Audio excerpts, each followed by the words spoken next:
And now the next case. All parties in the matter of Chenier versus Irby. Step forward, please. 21-year-old stock person Chris Chenier is suing his ex-girlfriend, 21-year-old student Jessica Irby, for the cost of 2 rings he bought for her. Chris says Jessica's a cheater. Don't get comfortable, Bird. This is not going to take long. I'm never comfortable. Good. How old are you? I'm 21. How old are you? 21. You want money back from her for a couple of rings that you bought her, and you say she promised to give you the money back. Yep. Yep. Try yes, Your Honor. Yes, Your Honor. Perfect. What do you do for a living? I work at Walmart. And what do you do? I don't have a job right now. Do you live home? Yes. Do you go to school? Yes, Your Honor. What kind of school? HCC, college. Okay. Let me tell the story, because that way Bird won't get bored. Try to pay attention, Bird. Yes. When you were dating, you went with her to the mall. Yes, Your Honor. Very good. Quick learner.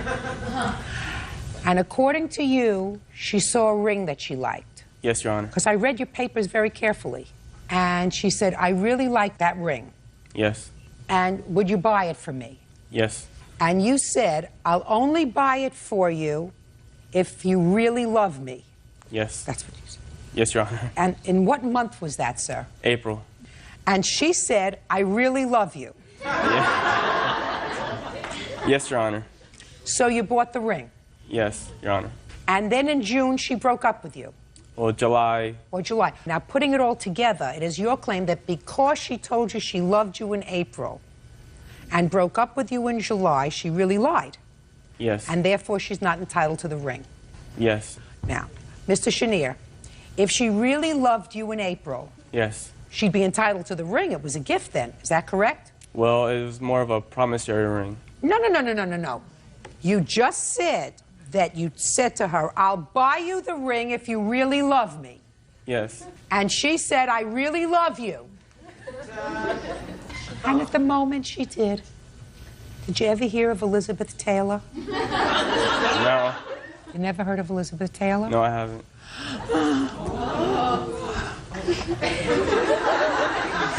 How about Eminem? Did you ever hear of Eminem? Yes.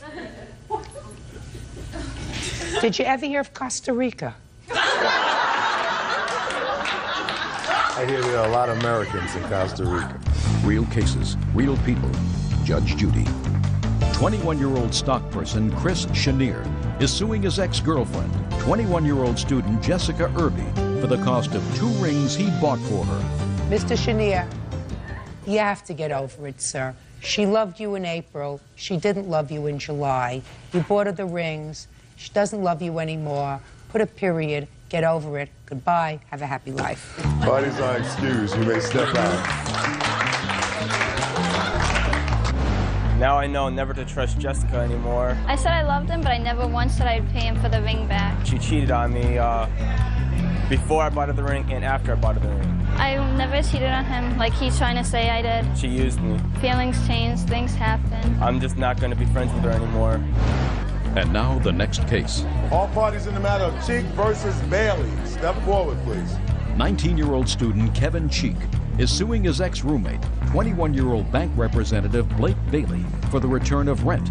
Kevin says they were evicted after only 2 weeks. Mr. Cheek, according to what I read, you rented a room from the defendant in his condo or apartment. Yes. You rented it in May of this year. Is that correct? Yes. You gave him $600? Yes. That was your monthly rent for the room. Yes. You moved in May 2nd, 2003. Yes.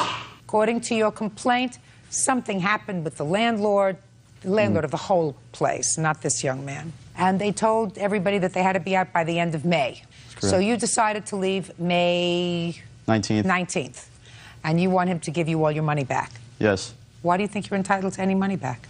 Because I paid him $600 That when I said. moved in. Yes, and I wasn't informed. There's a few things I wasn't informed about when I moved in, such as the drug dealing going around the house. There was always people coming in and out, nonstop, and it was just always a problem around me, and I'm not into that. I don't do that, and I don't know, the landlord can actually add to that. He knows a little about that. The landlord of it... Nope. The landlord told them they had to be out the end of the month. I wasn't informed in that when I moved in. He never told me, the landlord told him the month before that they were to be out by next month. And I was never told that before when I paid him the money. He never told me that. And nobody had to pay rent. The landlord said, everybody move out, nobody pay rent, and just get out of here, you know? So there's no reason why I shouldn't get my $600 back if nobody else paid money. So, but there was other things I was actually told about. No, he's just an interesting businessman. You wouldn't rent from the landlord. You rented from him. You paid $600 a month for your room for the entire month of May. You didn't like what was going on. You said there was drug deal, whatever was going on in the house. It started right as soon as you moved in. Yes. Correct? So you stayed there May 2nd, May 3rd, May 4th, May 5th, May 6th, 7th, 8th, 9th, 10th, 11th, 12th, 13th, 14th, 15th, 16th, 17th, 18th, 19th, right? Yes. And you moved out the 19th. Yes. You could have stayed the 20th, 21st, 22nd, 23rd, 24th. No, because there's too much going on. There was. So listen to me. Listen to me, sir. Same thing that was going on May 18th would have been going on May 28th. Yes. You paid $600. Is it your complaint that he didn't pay any money, so why should you have to pay? Yeah, I think it's totally he should pay, you know. It's money that wasn't given to the landlord.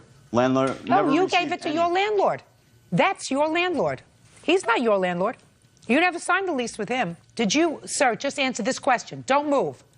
On May 1st, did you ever meet with this young man? No. On April 29th, did you ever meet with this young man? No. Right. I met him that month. Shh. Okay. He's not your landlord. He was your landlord. Your contract was with him. You paid him the $600. You could have stayed there the whole month. But I chose not to because I didn't want to. Here we go. Listen, did you ever hear of the expression, Mr. Cheek, due diligence?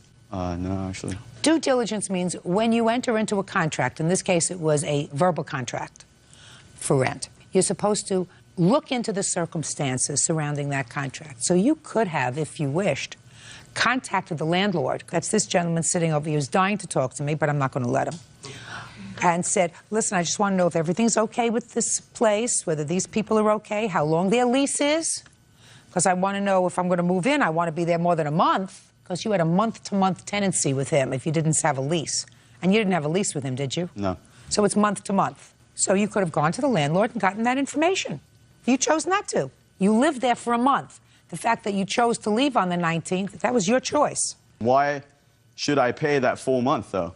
That's not $600 worth of rent. Okay. Let me ask you this question. I'm going to give you this analogy, Mr. Cheek, and then I'm going to just dismiss your case. But I'd like you to hear the analogy. Let's say you go into a delicatessen and you order a hot pastrami sandwich on rye, which costs $9.95 because of inflation. And you get the sandwich, and it's a very, very fat sandwich. And all you can eat is half. And the bill comes, and they give you a bill for $9.95. And you say, I'm not going to pay you $9.95 for the sandwich because I only ate half. I'm only going to pay you $4.50. The owner of the delicatessen says, listen, that's your problem. You could have eaten the whole sandwich. It's not my fault you sent the rest of it back. You chose only to eat half. You chose to leave on the 19th of May, Mr. Cheek. You had a choice. Your choice was to eat the whole pastrami sandwich or just half of it. Do you understand? Yes. Your case is dismissed. Goodbye. Have a happy life. Versus pro cop. Step forward. Judge, you may be seated. Folks, have a seat, please. Miss Sturm, who is this little girl? My daughter, and also my assistant teacher. How old is she? 12. Would you step outside, please? Because of the nature of these proceedings, Ms. Sturm, I don't think it's appropriate to have your daughter here. If I think that later on I require her to come in, I will. Mr. Spinner? Yes, ma'am. According to your complaint, Ms. Sturm became a friend but was a dance instructor of yours. And you took a series of dance lessons from her. You were encouraged by her to enter a competition with her, and you were successful in winning a couple of medals at that competition, the two of you. Right. Mm-hmm. But that at some point she filed false allegations against you of sexual misconduct. Right. And you want to be reimbursed for all of your expenses that you had relative to that. And also, you want to be reimbursed for the unused dance classes that you took. And also, at least one of the medals that you received. 2 medals, Your Honor. 2 medals. You received 2. You want either one or both.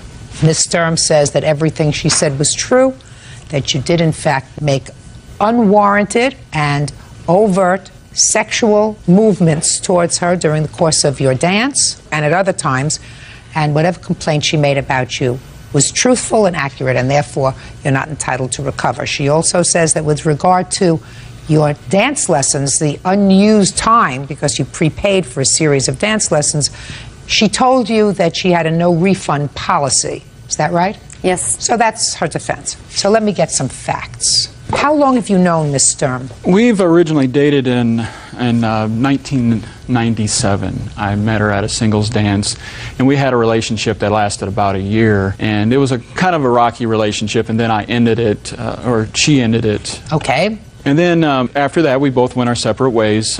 She opened up a dance studio earlier this year, January of this year, and I went in about the middle of January. I congratulated her on her success in the dance business, and then I left. But I was in the market for looking for a new studio. I wanted to continue with my dance lessons, and I chose Miss Sturm because I knew that she had a good reputation for teaching dance. So I decided, well, I'll go ahead and I'll just try this and see what happens. Okay, you went in to see her in mid-January to congratulate her.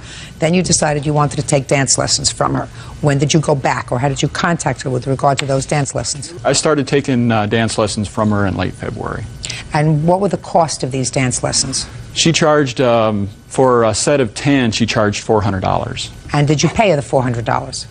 Well, originally I didn't do that. She has a $50 for one dance lesson a week. So that's what I did at the beginning. And then later on, I paid the $400 for a set of 10. And had you been paying right along? I was paying like for maybe a couple of sets of 10 before she denied her services to me. So I actually had done the set of 10 a couple of different times before this incident happened. Okay. How many hours of lessons do you believe that Miss Sturm owes you? Let's see, I gave her a check in June 3rd for check number 642 for $440 for 11 dance lessons. Well, if in June you gave her $440 for 10, and was that the last money you gave her? No, actually I gave her another $200, which was for group lessons. Another $200 for group. So you think she owes you at least for 10? $640 exactly. Okay. Now, let me go to Miss Sturm. When did you make these allegations about his sexual misconduct? When I did that, it was after I had expelled him verbally on June 15th. Okay. And you made those complaints to whom? 2 different police stations. You have a copy of the complaints that you made? Yes, I do. I'd like to see.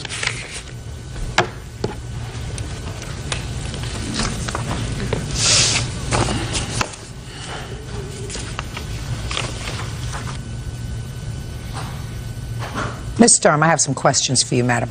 I want you to listen to me very carefully. Okay. I've read your answer very clearly, and I've read every word of your answer, and I've read the police reports. I want you to specifically tell me the date, time, and place of the sexual misconduct that you allege. It was June 12th. What did he do on June 12th? That's when he lifted me up in the air and had his hand between my legs, and I told him to put me down. Okay, that was June 12th. When prior to that? It would be in the beginning of March. I would have to look at my card when I had lessons. What did he do in the beginning of March? He put his hand against my breast. Where were you? In my back part of my studio. I have 2 different rooms in my studio. Were you giving him a lesson? Yes, I was. What did you say to him? Don't do that. And what did he say? He just shrugged it off.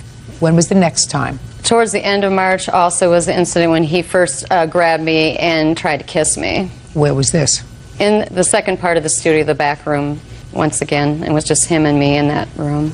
When was the next time? Those were the incidents. There were various times we would be doing a routine when we were practicing, getting ready for competitions, and he would come up behind me and massage my shoulder, or we would be doing a routine and we'd practice a certain pattern because we'd go over and over, and he would reach out and start to hug me. And there was a lot of hugging going on. Now, there was a time when you and Mr. Spinner traveled from South Bend to Chicago, And you traveled from South Bend to Chicago for the purposes of participating in